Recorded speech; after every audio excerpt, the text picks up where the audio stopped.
மகிஷியின் பிறப்பு சாபம் பெற்ற அரக்கி. இருண்ட மற்றும் மாயமான பாதாள உலகத்தில் ஒரு சக்திவாய்ந்த சாபத்தால் மகிஷி பிறக்கிறாள். அவள் ஒரு பெரிய கருப்பு மாட்டின் முகத்துடன், எரியூட்டும் சிவப்பு கண்கள், கூர்மையான கொம்புகள் மற்றும் ஒரு சக்திவாய்ந்த உருவத்துடன் எழுந்து வருகிறாள். அவள் பகீரென சப்தமிட்டு பூமியை அதிர வைக்கிறாள். அவளை சுற்றி கருப்பு மற்றும் சிவப்பு ஒளிகள் நெருங்கும். மகிஷியின் சாபம் அயலக்கார சக்தி. பரமகாசத்தில் முனிவர் பஸ்மாசுரனின் சாபம் நிறைவேறுகிறது. இதனால் மகிஷிக்கு மாபெரும் சக்தி கிடைக்கிறது. ஒரு தெய்வீக தீர்க்கதரிசனம் ஒலிக்கிறது, அவளை வெல்ல ஒரு தெய்வீக சக்தி கொண்டவனே வேண்டும. மகிஷி தேவலோகத்துக்கு யுத்தம் அறிவிக்கிறாள். ஒரு எரியும் போர்க்களத்தில் மகிஷி தன் கொம்புகளை உயர்த்தி பகீரென கூச்சலிடுகிறாள். அவளுடைய கருப்பு அழகிய ஆடை காற்றில் அசைய, மின்னல் ஒளிகள் அவளை சுற்றி மினுங்குகின்றன.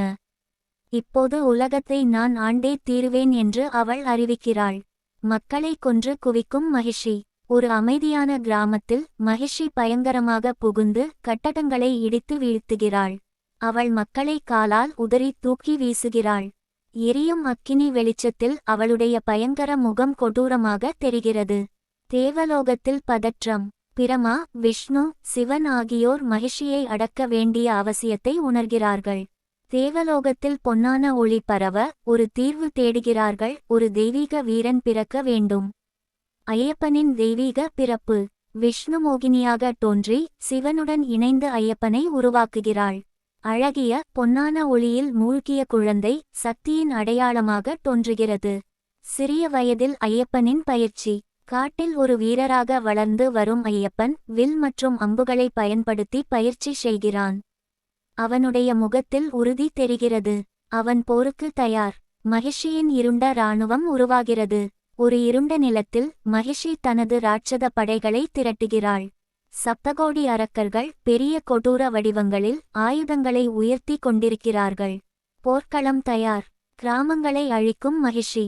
மகிஷி மன்னிக்க முடியாத முறையில் கோயில்கள், நகரங்கள், ஆலயங்களை அழிக்கிறாள். எங்கும் தீயின் வெளிச்சம் பரவுகிறது. முனிவர்களின் இறுதி எச்சரிக்கை. ஒரு புனித மலையின் உச்சியில் முனிவர்கள் மக்களை எச்சரிக்கிறார்கள், ஐயப்பன் மட்டுமே மகிஷியை அழிக்க முடியும். காற்று கூச்சலிட தீர்க்கதரிசன வார்த்தைகள் ஒலிக்கின்றன. ஐயப்பன் தனது கட்டளையை ஏற்கிறார். ஒரு கோயிலின் மாடியில் நிற்கும் ஐயப்பன் வானத்தில் மகிஷியின் இருள்மறைக்கும் படையை நோக்கி பார்க்கிறான். அவன் புருவம் முடிச்சு தன் விலைமதிப்பற்ற வில்லை பிடிக்கிறான். யுத்தம் தொடங்கும் நேரம் வந்துவிட்டது. போருக்கு முன் ஒரு அமைதியான இரவு. ஒரு பெரிய நதிக்கரையில் ஐயப்பன் தியானம் செய்கிறான். நதியில் அவனுடைய ஒளியால் பளிச்சென்ற உருவம் பிரதிபலிக்கிறது.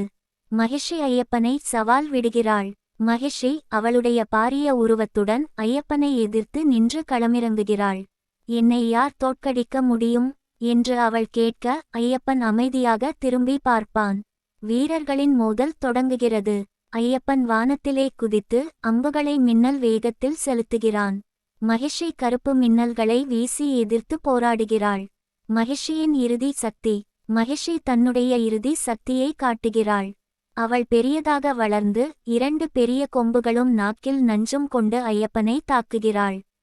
தேவலோகத்தில் சுவாமிகள் பார்வையிடுகின்றனர். சகல தேவதைகளும் ஐயப்பன் போராடுவதை கவனிக்கின்றனர். பூமி அதிர்கிறது. ஐயப்பனின் இறுதி அம்பு. ஒரு தெய்வீக அம்பு ஐயப்பன் கையில் தோன்றுகிறது. அவன் அம்பை எதிர்த்து பிடித்து மகிஷியின் மார்புக்கு செலுத்துகிறான். மகிஷியின் வீழ்ச்சி.